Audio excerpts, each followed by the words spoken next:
neurons at this spot, either on dendrites or on the body of the neuron.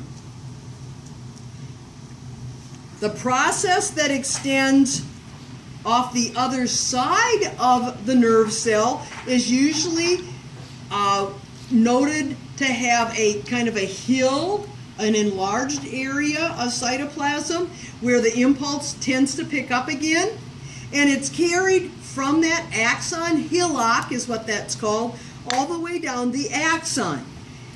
The axon is the pink structure wrapped in this rolled myelin cell, the Schwann cell, like a jelly roll. And it puts multiple layers by the cell growing around and around the axon. Here's the nucleus of the Schwann cell, and then here's the axon running on through. So basically like a bigger version of that. A bigger version of what, dear? No. Oh, yeah, okay. I'm sorry. I thought, never mind what I thought, it doesn't matter. Yes, you're right, okay? Because when we get to the very end of this, here's what this thing's going to do. Let me hook it up here. All right. It gets all the way down here. And now I got some more Schwann, the last couple of Schwann cells, and then I get all these little axon processes creating a junction with this muscle cell, if it's connecting with a muscle cell, to make what we call the neuromuscular junction. Neuromuscular junction, okay? On both of these models, if you look at the model this way, you see that there are indentations, and when you get closer, you're going to see that they're making connection about like this, but there are gaps there. There's a leak potential there, if you would. And these gaps are actually called nodes, and I don't know why they didn't call them gaps of Ranvier, but they're called nodes of Ranvier, R-A-N-V-I-E-R, Ranvier.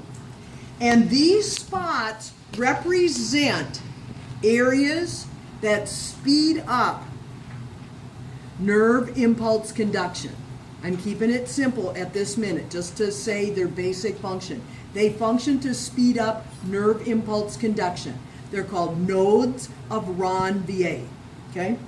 And then when we look at each axon in the periphery, this looks familiar.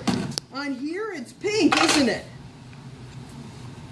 And this is the connective tissue. And remember I said if you get your connective tissue wrappings of the muscles straight, you'll be all set for nerve. So this on this muscle cell is called endomysium. So this on an individual axon is called endoneurium. Endoneurium. It's a different color, but they're both the realer connective tissues, okay? So endoneurium, and is that something that you're upset about right now? Mm-hmm. She missed it on the text. I changed my answer. Okay, I'm so sorry. I didn't mean to rub salt in your nuts. Okay, so we have two models like this. We've looked at the processes.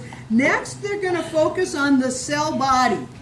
And the cell body is a cell. It is going to have all the organelles. However, because of the high metabolism to make neurotransmitters and to make the cytoskeleton to move the cytotransmitters down this great big long axon, we have a huge nucleolus inside this nucleus. We can't see it on these models because I don't know what they did to it. They cleaned it with acetone or something, and now you can't even see that there are two nucleoli in there. When you look at some of the neurons, you will see a dark staining thing inside of a nucleus, and then the cytoplasm of the multipolar neuron is going to be very grainy and dense staining close to the nucleus because we have the cytoplasm rich in rough endoplasmic reticulum. Okay? What's the function of rough endoplasmic reticulum? Packaging. No, ribosome. It has ribosomes Yeah. on it, and then it has the endoplasmic reticulum membranes that, remember, are going to be kind of around what the ribosome makes. Ribosomes make proteins, and then those protein components are going to be moved through the cell, either to make cytoskeleton, or they may be some form of neurotransmitter substance, okay? So this dark staining area is so intense, you can see this with these microscopes that you're working with, light microscopes. And because they were noticed pretty early on by neuroscientists, they were given the name. This dark staining area in the cytoplasm of a neuron that represents rough endoplasmic reticulum is called Nissl bodies. Nissl bodies. Nissl bodies. And it's one of my favorite questions. Okay? Okay, so note it. The dark staining material around the nucleus in these neurons, called Nissl bodies. What organelles are represented by those Nissl bodies? Organelle or organelles. There are two ways of saying it. You can say rough endoplasmic reticulum, or you can say ribosome and endoplasmic reticulum. Okay? Either answer is acceptable.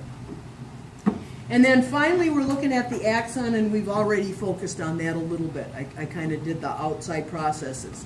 So the three parts of a neuron: dendrites, the body, and the single axon. These tend to be the receptor portions of the neuron. When we talk about the dendrites, they're out there and they're receiving information, bringing it into this cell, and then passing it on through the axon. The axon, when it finally hooks up like this, if this is the terminal spot it's going to be and it hooks up, here's our effector then. So this is a somatic neuron rather than a sensory or autonomic or involuntary neuron, okay? Because it's going to voluntary muscle. Questions?